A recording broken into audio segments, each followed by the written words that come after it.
Bharatiya Janata party के जिला अध्यक्ष जी। अच्छा, भानु प्रताप सिंह जी और पूर्व अध्यक्ष आप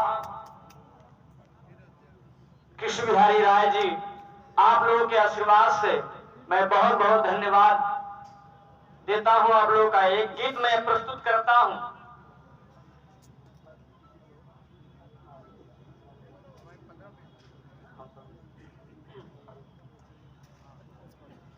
हार्दिक बधाई भारत माई जेकर,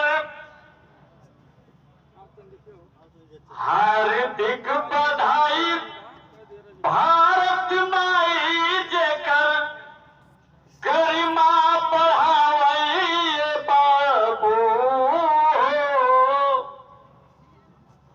अरे तराजा गाधिक नगरिया के पुजरिया जाके काश्मीर सजावई बाबू।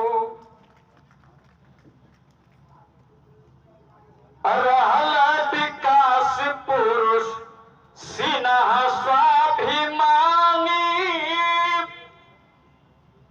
अरे राज मंत्री दूरसंचार सिन्हा सानी। तहनी हनी के योजना चलावई बाबू, गरवा लगावई बाबू। तहनी हनी के योजना चलावई बाबू, अगरवा लगावई बाबू। तराजा गाधी के नगरिया के पुजरिया जाके काश्मीर सजावई बाबू। उपराज्यपाल मनोज सिन्हा शानदार हो,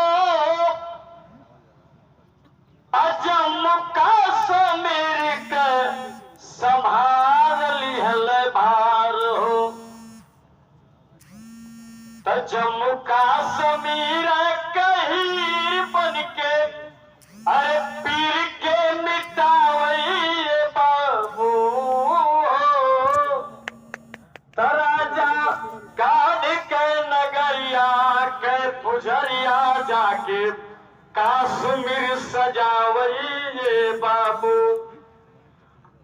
500 वर्ष बाद श्री राम हरसाए, अरे मनोज सिन्हा धैर्य के धुरंधर कहाए। तरा किस नगीना सीना दूनी कह झंडा लहरावई बाबू।